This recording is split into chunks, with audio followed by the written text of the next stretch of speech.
Hey what's up guys, this is Sanjeev and welcome back to your YouTube channel. So guys, आज के इस video में मैं पूरा ओनरशिप रिव्यू करने वाला हूँ Kia Seltos HTK plus IMT का। हमारे राहुल भैया हैं, 2 से 2.5 महीना हुआ इनको ये कार खरीदे, तो ये टाटा की कार खरीद के ये कार किया की क्यों खरीदे, तो इसका मैं पूरा ओनरशिप रिव्यू करने वाला हूँ। अगर आप भी किया की कार लेने के लिए प्लान कर रहे हो या फिर सोच रहे हो तो आप इस वीडियो को पूरा देखना, क्या क्या प्रॉब्लम आती हैं किया के कार में आज हम राहुल भैया से जानेंगे। तो गाइस, चैनल पर नया हो तो चैनल को सब्सक्राइब करना, बेल आइकन को प्रेस करना, वीडियो अच्छा लगे तो लाइक करना, अपने दोस्तों के साथ शेयर करना।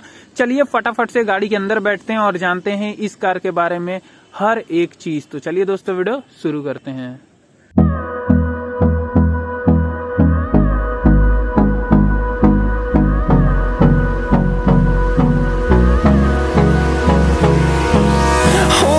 Close till I get up. Time is barely on our side. I don't wanna waste what's left.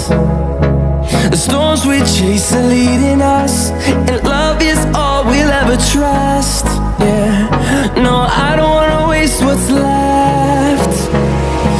And on we'll go, through the wastelands, through the highways, till my shadow turns to sun rays. And on we'll go, through the wastelands, through the highways, and on we'll go.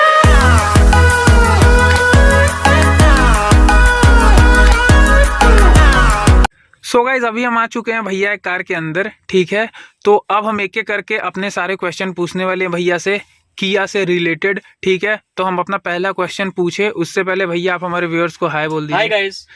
So guys, अब चलिए हम पहला question पूछते हैं भैया से, ठीक है। तो भैया, आप किया सेल्टॉस ही क्यों लिए?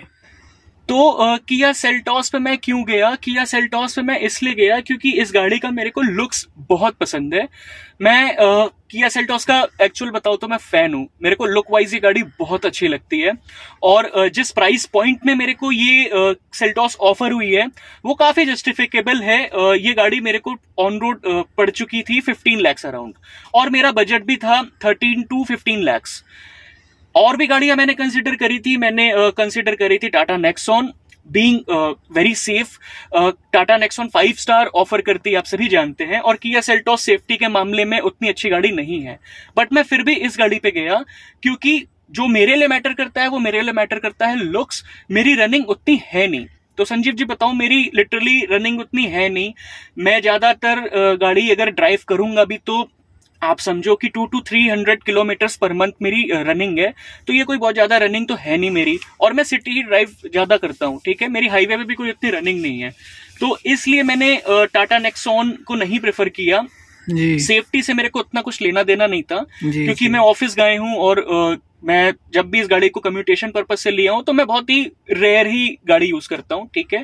तो लुक मेरे लिए मैटर करता है, टू बी वेरी ऑनेस्ट। और जिस प्राइस पॉइंट में, अगर मैं आपको बताऊं कि अगर 12 to 15 लाख के प्राइस पॉइंट में अगर आप जा रहे हो तो आपको क्रेटा के थोड़े कुछ स्टार्टिंग मॉडल्स मिल जाते हैं, और किया सेल्टॉस, ये 2 ही गाड़ी आती है। लेट सपोज अगर 12 to 20 लाख में आप देख रहे हो तो सेल्टॉस और क्रेटा बहुत अच्छा है, कॉम्पिटिशन देती है एक दूसरे को।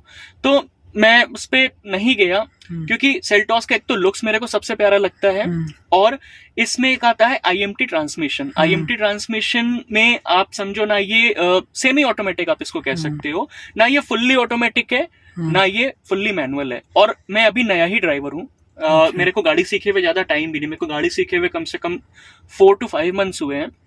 तो भैया, दूसरा क्वेश्चन अब मैं पूछता हूँ आपसे, ठीक है, कि ये कौन सी वेरिएंट है ये गाड़ी?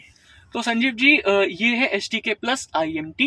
HTK प्लस IMT में आपको काफी सारी चीजें ऑफर हो जाती है, जैसे कि HTK प्लस और HTK X के बीच में ये मॉडल, ये वेरिएंट आता है, ये है IMT वेरिएंट। इसमें आपको देखिए सनरूफ ऑफर हो जाती है, ठीक है। आपको इसमें ऑटोमेटिक AC मिल जाता है, और वन ऑफ द रीजन इसके जो ये ग्रैब हैंडल्स है ना, ये आप देख सकते हैं, इसके जो ग्रैब हैंडल्स है, तो इसके ग्रैब हैंडल्स अगर आप HTK प्लस वेरिएंट लेते हैं ना तो ये फिक्स्ड आते हैं, लेकिन इसमें ये है ना, ये जो है ये आपके मतलब मूवेबल है। फिक्स्ड मेरे को अच्छा नहीं लगता है, मेरे को इरिटेशन सी होती है, तो ये मूवेबल है। तो एक ये, ठीक है। तो दोस्तों यही कुछ जो फीचर्स थे, ये आपको थोड़े से एड ऑन एडवांटेजेस मिल जाते हैं STK प्लस से अगर आप IMT पे जाते हैं तो ये इस प्राइस पॉइंट में एक अच्छा, ज्यादा नहीं, आपको इसके लिए 40 to 45,000 एक्स्ट्रा पे करने होता है और उसमें आपको इतने सारे कन्वीनियंट फीचर मिल जाते हैं। तो आई बिलीव ड्राइव करने में भी एक तो ईजी है और आपको एड ऑन्स भी इतने मिल रहे हैं, तो ये जस्टिफाई करती है इस प्राइस पॉइंट में। तो आपको भैया क्या लगता है कि मतलब इतना 40-45 हजार रुपया इन फीचर्स के लिए वर्थ है? जी बिल्कुल वर्थ है। अच्छा, बिल्कुल वर्थ है। तो गाइस आप देख सकते हो, अगर आपको भी लेना है IMT तो आप ले सकते हो। एक बार आप खुद से शोरूम में जाके सब कुछ चेक कर सकते हो, देन ही आप लेना, ठीक है। तो चलिए अब बढ़ते हैं तीसरे क्वेश्चन की तरफ। तो भैया ये माइलेज कितना देती है? इतनी लंबी चौड़ी हट्टी कट्टी गाड़ी है तो मुझे तो नहीं लगता ज्यादा माइलेज देती होगी, बट एक बार आप बोलिए कितना देती है। तो संजीव जी, अगर माइलेज की मैं बात करूं तो ये मुझे जो सिटी में है ना, ये मेरे को 10 to 12 तो देती ही है, ठीक है, 10 to 12 एवरेज ही देती है। और अगर मैं हाईवे की बात करूं तो जैसे कि मैं वाराणसी टू लखनऊ गया था तो ये मेरे को इवन 17 का भी दी थी, तो ठीक है, मैं सेटिस्फाइड हूँ इसके माइलेज से। मतलब एक तरीके से माइलेज भी सही है, क्योंकि जी, माइलेज मेरी वहाँ पे बिल्कुल सही है। अल्ट्रॉज आप देख सकते हो गाइज, वहाँ पे मेरी अल्ट्रॉज खड़ी हुई है, वो अभी 10 से 12 की माइलेज देती है, ठीक है, और 3000 किलोमीटर चल चुकी है। भैया आपकी गाड़ी कितना? 3000 किलोमीटर में। 3000 भैया की भी चल चुकी है। तो कहीं ना कहीं माइलेज में आप एक तरह से देख सकते हो, मेरी कार सिर्फ सिटी में चलती है तो, और भैया ही सिटी में भी, भैया आप भी सिटी में ही चलाए हैं मोस्टली सिटी में। तो गाइज आप अल्ट्रॉज, अगर आपका मन है और आपका मन किया का भी है, क्योंकि भैया का भी जैसा भैया बताया स्टार्टिंग में अल्ट्रॉज का मन था भैया का, ठीक है, तो अगर आपका अल्ट्रॉज का मन है और आप एवरेज के चक्कर में किया नहीं ले रहे हो, ठीक है, किया सेल्टॉस नहीं ले रहे हो, तो गाइज ये चक्कर आप छोड़ दो। 19-20 का फर्क वो भी हाईवे पे आपको देखने मिलेगा। आप किया सेल्टॉस ले सकते हो, जरूरी नहीं है आप अल्ट्रॉस लो। हाँ, उसमें 5 स्टार रेटिंग आती है, बट ऐसा भी नहीं है कि आपका लेते ही एक्सीडेंट होने वाला है, ठीक है। आप अगर आपका जैसे भैया बता रहे थे, मैं इसमें एक चीज एड ऑन करना चाहूंगा कि देखो आप एक्सीडेंट्स, अगर आप जैसे आप लेट सपोज अगर आप अच्छे तरीके से गाड़ी नहीं चलाते हो, अगर आप रैश ड्राइविंग करते हो तो वैसे भी एक्सीडेंट की काफी प्रोबेबिलिटी होती है, राइट। लेकिन अगर आपकी सिटी में ही रनिंग है और अगर आप 80 to 90 या लेट सपोज 60 to 80 के बीच की रेंज में अगर आप चलाते हो गाड़ी, तो आप खुद ही गाड़ी सेफ चलाते हो, राइट। सेफ, अगर आप सेफ चलाओगे तो एक्सीडेंट होने की उतनी प्रोबेबिलिटी नहीं होगी, और गाड़ी लेते टाइम पे आप सेफ्टी कंसिडर कर रहे हो, बहुत बढ़िया चीज है। लेकिन अगर आप ज्यादा गाड़ी नहीं तेज चलाते हो और आपकी ज्यादा हाईवे पे रनिंग नहीं है, तो आप कंसीडर कर सकते हो इस वेरिएंट को, सॉरी किया सेल्टॉस को, इसको आप कंसीडर कर सकते हो बिल्कुल। और सबसे बड़ी बात यह है कि अगर आपको सिटी में चलना है, ज्यादा हाईवे पे नहीं जाना है, तो आप गाड़ी ले सकते हैं, उतना कोई बुरा थोड़ी ना है। मतलब मारुति की गाड़ियां आप देखते हैं कितनी मारुति की गाड़ियां, आप ये लोग बोलते हैं टीन का डब्बा है, लेकिन धड़ाधड़ बिकती है। आप उसका शेयर प्राइस भी देख सकते हो कितना ज्यादा है, टाटा से तो कई गुना ज्यादा है, ठीक है। तो गाइस ये तो आपके ऊपर डिपेंड करता है, लेकिन हाँ, अगर आप ज्यादा लॉन्ग जर्नी करते हो, आपको लंबा जाना रहता है, ऑफिस आपका 100-150 किलोमीटर आपके घर से दूर है, तो डेफिनेटली आप टाटा को चूज करें, या फिर टाटा नहीं तो कोई भी 5 स्टार रेटेड कार आप लीजिए। भैया की रनिंग तो बिल्कुल भी नहीं है, ठीक है, रनिंग बहुत रेयर है, तो इसलिए भैया ने किया लिया, ठीक है। तो चलिए अब आगे बात कर लेते हैं अपने अगले पॉइंट के बारे में। तो भैया अभी गाड़ी के बारे में अच्छी बातें तो हो गई, अब बताइए इस गाड़ी में निगेटिव क्या क्या आपको दिखे, मतलब कि आपको इस गाड़ी में क्या क्या कमी लगता है, निगेटिव्स क्या क्या हैं इस गाड़ी के। तो संजीव जी, नेगेटिव्स की बात करूं तो इसमें कोई बहुत मेजर नेगेटिव तो नहीं है, ऑलमोस्ट ये गाड़ी एक परफेक्ट कार है। सबसे बड़ा नेगेटिव तो है कि इसकी 3 स्टार रेटिंग, आप जानते हैं कि 3 स्टार रेटिंग इस गाड़ी को मिली है ग्लोबल एनकैप में। तो आप जब भी कोई अच्छा बड़ा इन्वेस्टमेंट करते हो, आप अच्छा खासा पैसे लगाते हो किसी गाड़ी में, और जब आपको सुनने में मिलता है कि नहीं वो उसको सिर्फ 3 स्टार रेटिंग मिली है, सेफ गाड़ी नहीं है, तो दिल से बुरा लगता है बॉस, ठीक है। तो एक तो ये है। सेकंड चीज मैं बताना चाहूंगा कि इसका जो ये आप देख सकते हैं सनशेड होल्डर, तो सनशेड होल्डर जो है ना, इसका साइज आप देख सकते हैं थोड़ा सा ना ज्यादा बड़ा है, ठीक है। और आप जब इसमें अपने सन ग्लासेस रखते हो ना, तो जब आप गाड़ी ड्राइव करते हो ना, तो ये बहुत ही गंदे तरीके से आवाज करता है, ठीक है, जिससे आपको काफी जब आप ड्राइव करते हो तो काफी आपको इरिटेटिंग सी वॉइस आती है, जो कि आपका माइंड डाइवर्ट कर देती है, ठीक है। सेकंड पॉइंट ये। थर्ड पॉइंट बताना चाहूंगा, इसमें इसके स्पीकर की क्वालिटी बहुत खास नहीं है, ठीक है। आपको फील हो जाएगा कि ये चीप क्लास है, तो ये है एक थर्ड नेगेटिव आप कह सकते हो।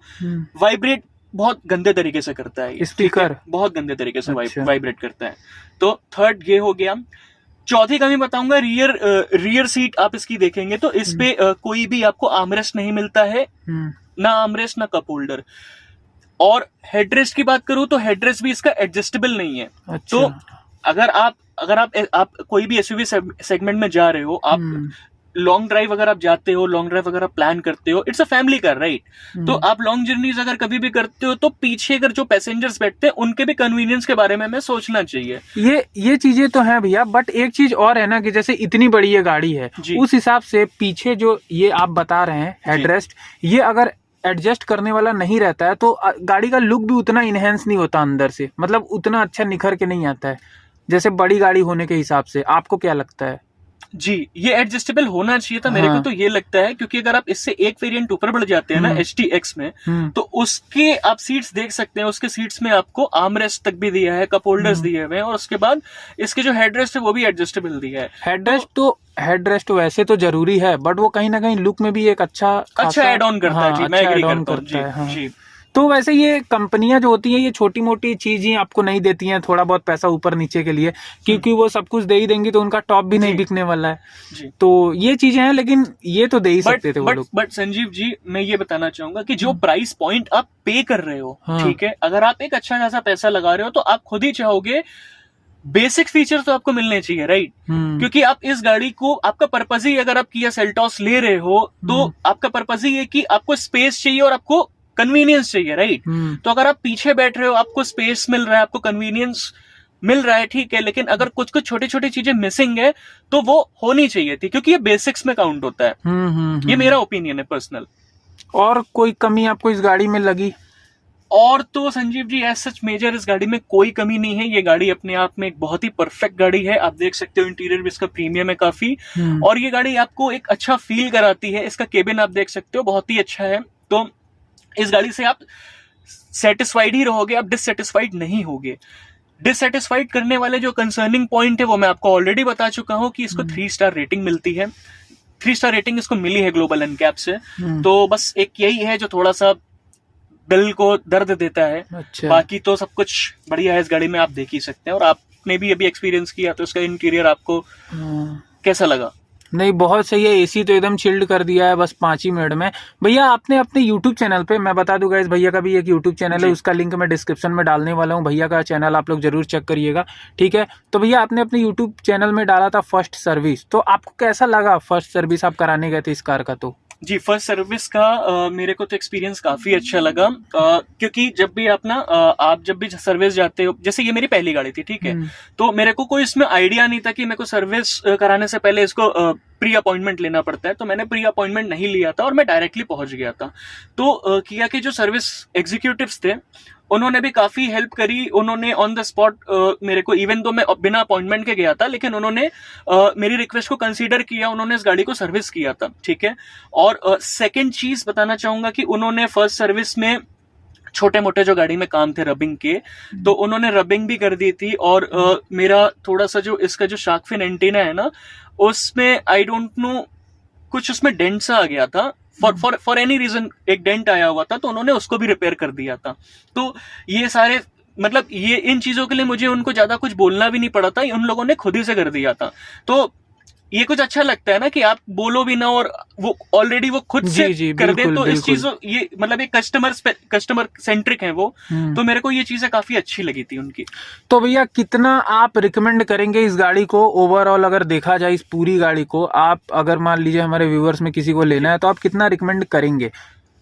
जी, मेरा सिर्फ रिकमेंडेशन के तौर पे मैं सिर्फ एक यही चीज बोलना चाहूंगा कि अगर आप माइल ड्राइविंग करते हो, ठीक है, और अगर आप एक सेफ ड्राइवर हो, ठीक है, आप ड्राइविंग स्मूथ करते हो, ज्यादा आप रैशली ड्राइव नहीं करते हो, और आपकी रनिंग उतनी नहीं है, आपकी रनिंग लेट सपोज कि 1200 किलोमीटर से भी कम है, या 1200 या 1300 किलोमीटर से, तो आप इस गाड़ी को एकदम आराम से आप मतलब कंसिडर कर लो। और अगर आपकी हाईवे पे रनिंग या बहुत ज्यादा आप हाईवे पे जाते रहते हो तो दोस्तों एक्सीडेंट कभी बता के नहीं होते हैं, कभी भी आप जानते हो कुछ भी हो सकता है। और जरूरी नहीं हो कि उसमें आप ही की गलती हो, आप ही की गलती हो, कोई सामने वाला भी कर सकता है।